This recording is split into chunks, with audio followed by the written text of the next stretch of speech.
Hello，大家好，我係言語治療師梁姑娘啊。最近有家長問我咧，點樣幫小朋友揀圖書？咁呢一個都係一個幾好嘅話題咧，可以同大家一齊分享下。圖書咧其實對小朋友好重要嘅，咁原因有幾個。第一咧就係圖書咧可以補足到我哋一啲生活經驗嘅不足，例如警察捉賊，我哋咧其實好少會見到有警察追住個賊嘅，咁但係圖書咧就可以俾到一個場景我哋咧去認識呢件事啦。咁另外第二咧，圖書咧都係我哋學習符號世界嘅工具嚟嘅。圖書入邊有唔同嘅圖像啦、文字啦，咁同我哋嘅實物都好唔同嘅。咁小朋友咧就要透過理解實物啦，再對應翻圖像，甚至乎對應文字咧，去學習原來呢一件物件有好多唔同嘅表達方法嘅。喺0至2歲嘅階段咧，我就會揀一啲實物為主嘅圖書嘅，讓佢哋咧可以容易啲對應到、參照到現實嘅物件啊，咁同埋咧喺顏色鮮豔啊，同埋唔同嘅圖案刺激底下咧，都幫佢哋咧提升佢哋嘅視覺感知能力嘅。咁咧去到2歲到3歲半左右啦，我就會傾向咧揀一啲繪本，即係咧得圖畫冇文字或者好少文字嘅書。喺圖書嘅過程入邊咧，去學習圖畫嘅描述。基本上咧打開本書每一版咧，我都會講好耐嘅，即係例如有樹、有花、有草、有太陽啊，仲有個人好開心咁行緊。同個故事內容其實可能冇直接嘅關係嘅，咁但係咧透過你嘅語言輸入你嘅描述咧，其實都幫緊佢哋咧去用眼睛對應我聽到嘅嗰個詞彙係等於幅圖嘅邊一個部分咧？因為咧2歲開始咧就已經進入我哋嘅言語詞彙爆發期㗎啦。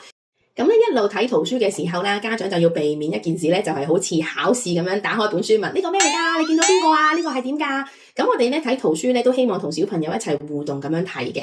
唔單止問題可以互動嘅，你嘅說話輸入咧都係一個互動嘅方法。例如可能你話啦，呢度咧有一棵好高嘅樹喎，你又見到啲乜嘢啊？咁佢喺你嘅說話入邊咧就知道原來咧句子係應該要咁樣去表達嘅。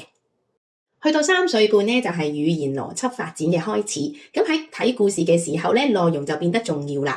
咁小朋友咧要識得咧一路睇書啦，知道個主角發生緊啲咩事啦，點解會咁樣嘅咧？又或者咧我哋要訓練佢嘅預測能力，估下咧之後個主角會係發生咩事咧？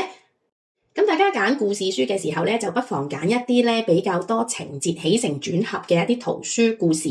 咁喺講嘅時候咧，都着重同小朋友講個因果關係，令到佢哋知道咧，原來呢啲故事書唔係睇完前面嗰版就算嘅。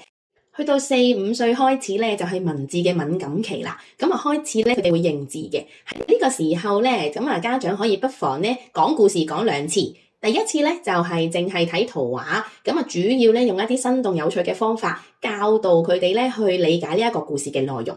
去到讀第2次嘅時候咧，家長就可以讀文字，俾小朋友咧對應翻文字咧係呼應緊圖畫嘅邊一個物件邊一件事。睇故事書最後一個步驟咧，就係佢揸住本故事揾你講故事。咁呢一個係一個理解同埋輸出嘅過程嚟嘅。喺佢講嘅時候咧，你就知道究竟佢係逐幅圖畫讀俾你聽啦，定抑或佢真係了解到個故事嘅起承轉合、唔同人物關係嘅角色而去講呢一個故事嘅。每日講故事5分鐘，讓你嘅小朋友理解表達都大有進步。我係言語治療師梁姑娘，下次再見啦，拜拜。